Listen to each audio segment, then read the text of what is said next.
Salut les amis, bienvenue sur votre plateforme. Ici, c'est votre humble serviteur, Sa Majesté Sénateur Cletus Lunzi.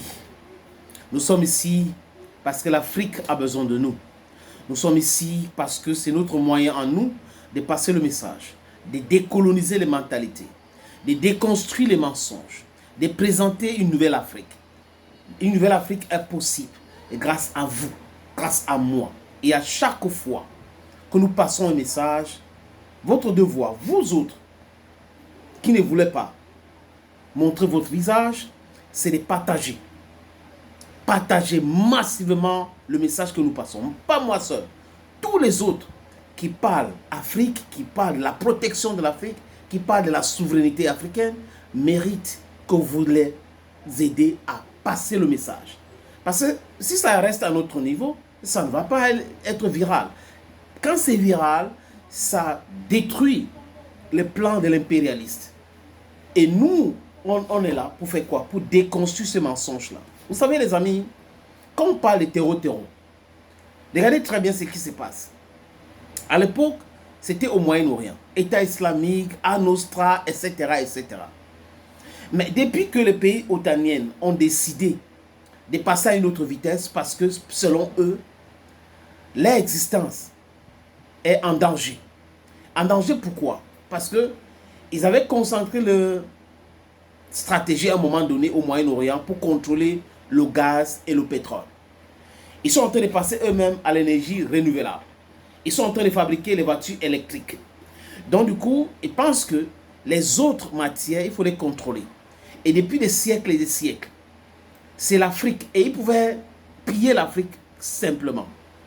En faisant des coups d'État, en imposant certains dirigeants, en utilisant des billets de banque pour corrompre la classe politique, en intimidant les gens, c'était comme ça. Mais pour ceux qui sont des vrais observateurs, le paradigme a changé. Le nombre est de notre côté. Le soft power qu'ils utilisaient hier, la presse écrite, la radio, la télévision, dans les années 80, la télévision, ça a un peu baissé de l'importance. Cette télévision que les gens passaient pour mentir, les radios et autres, des gens peuvent lire, ils peuvent écouter, ils peuvent regarder.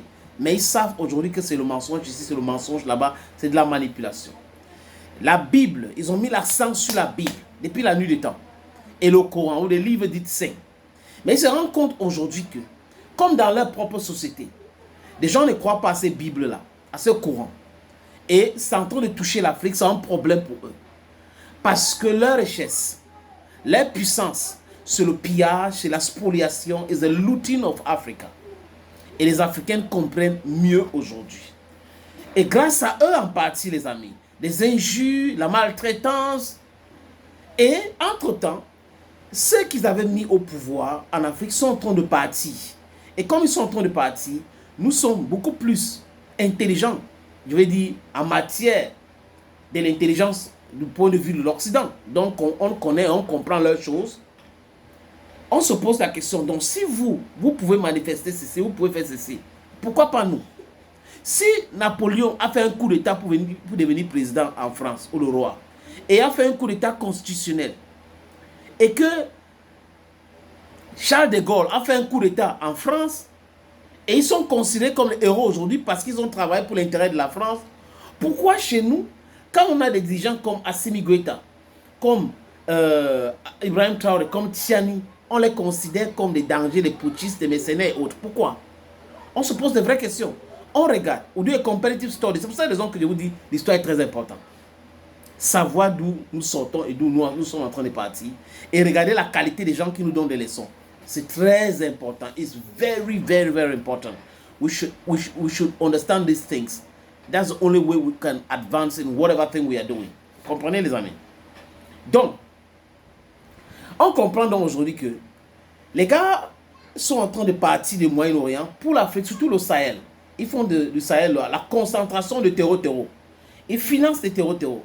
Par exemple, les terreaux qu'on a attrapés, qu'on a éliminés à Djibo, au Burkina Faso, s'est baladé avec 800 millions de billets de banque. Donc, France CFA, 800 millions. Cet argent vient d'où? De la France. Donc la France imprime cette monnaie sans demander l'autorisation des pays africains. Il n'y a pas de contrôle. Donc la France peut imprimer autant de billets des banques de France CFA comme elle avait fait pour détruire l'économie de la Guinée, au temps de Sékou Touré qui avait dit non à De Gaulle. C'est la même méthode. Donc on crée l'inflation, on fait des trucs et tout ça. Et on dit les pays sont pauvres et tout. Le Burkina Faso est pauvre. C'est des plaisantins. Le Niger est pauvre. Vous êtes des plaisantins avec vos chiffres et autres bidons. Quand on a des gens qui réfléchissent comme Ouattara, comme Talon, comme Tinubu et tout, ça peut donner ça, l'acceptation de ce banditisme chiffré. Les amis, je veux parler en sortant des ONG. Parce que je vous ai dit que le terrorisme au Moyen-Orient s'est déporté dans le Sahel. Parce que les Européens, les Américains voient qu'ils sont en train de perdre. Le Ghana produit l'or et le Ghana utilise son or. L'Afrique du Sud, idem. Maintenant, ils avaient deux pays à qui ils exploitaient tellement. L'or du Burkina, l'or du Mali. Hein, quand on creusait, on envoyait seulement en France. Les lingots, c'était en France, la banque de France. Aujourd'hui, ces pays-là, on les réserve en or. Donc, c'est compliqué pour la France. C'est pour cette raison que vous voyez l'agitation de l'anglais et les autres. Et ils ont passé par tout ce que je vous ai cité, médias, Bible et autres. Maintenant, ils utilisent quoi? Les organisations non gouvernementales. Tout chef d'État africain qui est souverainiste devait interdire systématiquement toutes les ONG, je répète, toutes les ONG qui reçoivent des financements de l'Occident. Chez eux, c'est pas possible de financer même les associations depuis l'étranger. C'est pas possible. Mais chez nous, c'est possible par rapport à quoi? Ces ONG-là sont utilisées pour financer, pour armer les terreaux. Boko Haram au Nigeria est financé en grande partie par les ONG qui peuvent entrer. Nous sommes les médecins sans frontières, on veut soigner les gens. Ils passent partout, ils entrent dans les villages, ils passent soigner les terreaux. Après, ils disent l'aide. Ils portent les camions, ils arrivent quelque part, le camion tombe en panne, les terreaux viennent récupérer les biens. C'est comme ça qu'ils procèdent. Les ONG en Afrique aujourd'hui sont un danger. Si nous voulons être souverains, si nous voulons notre indépendance réelle, nous devrons interdire toutes les ONG qui sont financées de l'extérieur. Et maintenant, ceux qui sont financés de l'intérieur doivent être financés par le gouvernement. Ou le financement vient chez le gouvernement et c'est le gouvernement qui contrôle tout ce que les gars n'ont pas donné sur le terrain. Parce que les ONG, je répète encore, comme les médias occidentaux, quand ils arrivent chez nous, c'est pour soutenir les terreaux. Regardez France 24, il y a un monsieur qu'on appelle Wassim. Wassim a toutes les informations concernant les terreaux. Si ce n'est pas la DGSC, si ce n'est pas les agents secrets, les services secrets, c'est qui? France 24 travaille pour les terreaux. Jeune Afrique, c'est pour les terreaux. RFI, c'est la caisse de résonance des terreaux. Donc les amis, on n'est pas dupes. Les médias occidentaux, les ONG sont très très dangereux pour la cohésion et pour la sécurisation de notre Afrique. Thank you friends. L'Afrique ou la mort, nous vaincrons.